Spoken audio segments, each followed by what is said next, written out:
Halo penikmat horor, Selamat datang di IA Room. Untuk terus mensupport channel ini, silakan klik tombol subscribe dan nyalakan lonceng notifikasinya. kami menyarankan agar menggunakan headset untuk pengalaman mendengarkan yang lebih baik.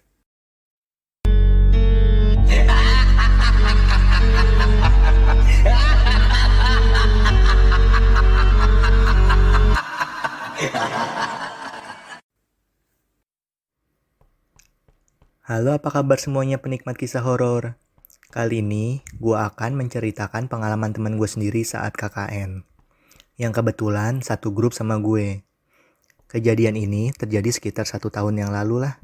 Lokasi KKN ini berada di sebuah desa di Jawa Barat. Dan lama waktu KKN ini akan dilaksanakan selama 1 bulan ke depan. Untuk pesertanya sendiri, cukup banyak ya, sekitar 19 orang. Pagi itu, gue berangkat rame-rame ke sana. Semua peserta fokus untuk proker yang akan dikerjakan nanti saat KKN. Karena jarak yang ditempuh cukup jauh, jadilah kita baru sampai lokasi sekitar jam 3 sore di sana. Kita bertemu dengan Pak Kepala Desa, Pak RT, dan warga-warga sekitar. Kita berbincang sebentar. Setelah itu, kami diantar oleh Pak RT untuk menempati rumah Pak RT yang sudah disiapkan. Saat di jalan, gue juga memperhatikan bahwa jarak rumah satu dan lainnya di desa ini cukup jauh, sekitar 50-100 langkah. Dan antar rumah diselingi perkebunan dan juga pohon-pohon yang cukup tinggi. Sampailah kita di rumah ini. Rumah ini berjejer 3 dan berlantai 1 yang saling berdempetan. Dengan teras di depan yang berhadapan langsung dengan jalan. Dan di belakang rumah adalah perkebunan warga. Karena kelompok kami ada yang berbeda gender, jadilah dipisah. Untuk formasinya sebagai berikut. Rumah pertama yang lebih kecil diisi 5 orang laki-laki. Rumah kedua yang lebih besar diisi oleh perempuan yang berjumlah 9 orang.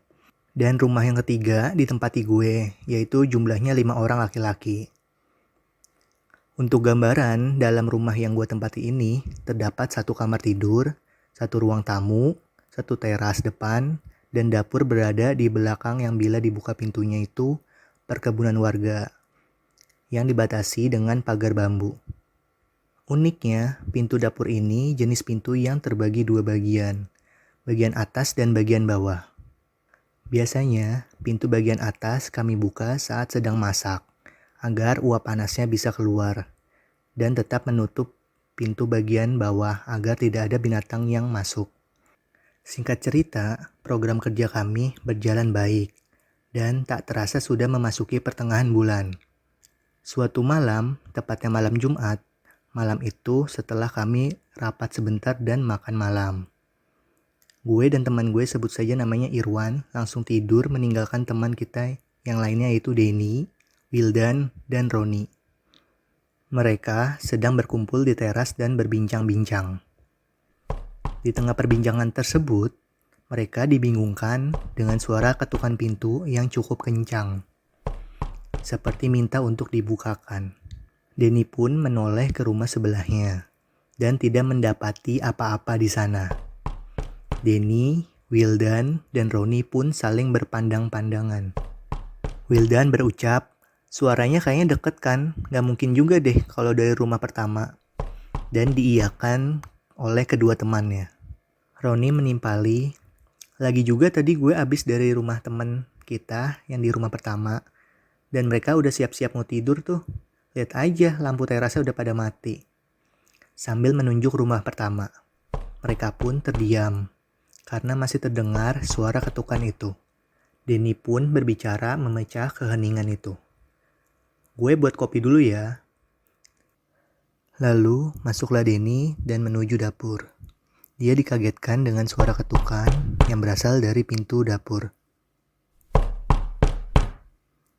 Denny sangat yakin karena suaranya tepat berasal di depannya. Suara ketukan itu tidak terhenti. Denny yang merasa penasaran, dia membuka pintu tersebut dan berkata, Hah? Kok nggak ada siapa-siapa? Tidak didapatinya siapapun di sana. Hanya kebun kosong dan suara binatang malam. Denny pun menutup pintu dan saat ingin menutup pintunya, Denny dikagetkan dengan sekelebat kain putih yang terbang ke arah kebun. Denny pun kaget dan berlari ke arah teras, tapi bukannya menutup pintu. Tetapi Denny meminjam HP Wildan untuk penerangan karena tadi dia melihat ada yang terbang di belakangnya. Wildan dan Roni pun mengikutinya. Bukan karena penasaran, tetapi takut terjadi sesuatu kepada Denny. Mereka pun ke dapur dan menuju kebun belakang dan terus mengikuti Denny yang menembus perkebunan warga. Langkah mereka berhenti di tengah kebun warga yang gelap dengan penerangan dari senter HP. "Tuh di sana," Roni berkata, karena melihat ada satu pohon yang daunnya tidak berhenti bergerak. Tepat di kanan depan mereka, Denny pun mengarahkan senter tersebut ke arah atas pohon itu. Dan betapa terkejutnya, mereka mendapatkan suatu sosok kuntilanak yang sangat tinggi berada di atas pohon itu. Mereka pun lari terbirit-birit kembali ke rumah. Malam itu, mereka tidak bisa tidur sama sekali. Hingga pagi menjelang dan mereka melaksanakan proker seperti biasa. Dan di malam terakhir mereka berani menceritakan apa yang mereka dialaminya ke gue dan teman-teman lainnya. Kita nggak berani menceritakan atau bertanya kepada Pak RT di sana. Mengapa ia mengganggu kita? Karena tidak enak sudah disediakan tempat, tetapi malah bertanya seperti itu. Oke, jadi seperti itu ceritanya teman-teman. Gimana nih para penikmat horor? Apakah sudah cukup membuat kalian merinding? Apakah kalian juga pernah mengalami cerita horor saat KKN? Boleh komen di bawah atau kirim ke email kami ke ir.horror@gmail.com.